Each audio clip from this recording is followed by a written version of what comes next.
Hi అండి అందరికీ. ఇక్కడ స్వయంభూగా వెలసిన నాగపడగలు ఉన్నాయి. మీకు చూపిస్తాను, ఖచ్చితంగా చూడండి.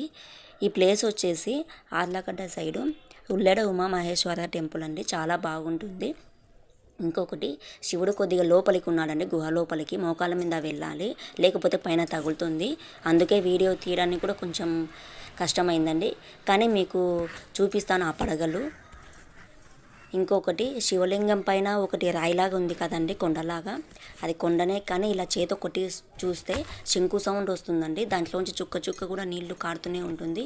ఎనీ టైము శివలింగం పైన పడుతూనే ఉంటాయండి. ఇంకొకటి చెప్తాను,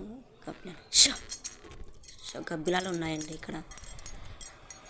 గుహ కదండి, అందుకే ఉంటాయి. చాలా జాగ్రత్తగా ఉండాలి.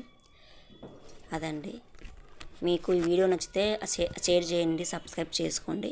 మీకు ఆ పడగలు చూపిస్తాను, చూడండి. ఒక్క నిమిషం. అటు సైడ్ ఉన్నాయండి, ఆ పక్క. కార్తీక మాసంలో ఇక్కడ బాగా జరుగుతుందండి.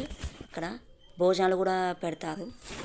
విలేజ్ నుంచి చాలామంది వస్తుంటారండి ట్రాక్టర్లు అందు వేసుకొని.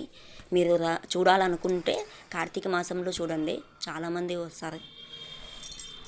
అదిగోండి, ఒక్క నిమిషం. ఆ పక్క అటు సైడ్ వెళ్తానండి.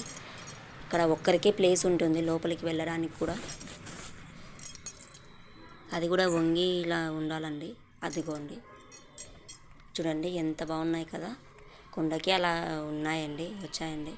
చాలా బాగుంటుంది టెంపుల్. ఓకే అండి, సబ్స్క్రైబ్ చేసుకోండి. వీడియో నచ్చితే ప్లీజ్ షేర్ చేయండి. మీరు ఇలా నన్ను సపోర్ట్ చేసినందుకు చాలా థ్యాంక్స్. ఓకే అండి, బాయ్.